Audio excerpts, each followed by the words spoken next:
ito ba dapat binabasura? Ayan, meron na tayong libreng puno, meron pa tayong libreng bunga. Dami-dami nating nakuhang mais. So, igigrill ko ito or gagawin kong swam or ilalaga natin. So, konti lang yung nakuha namin.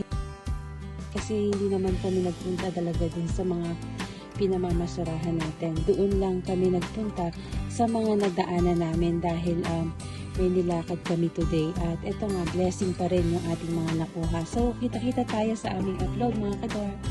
Maraming salamat!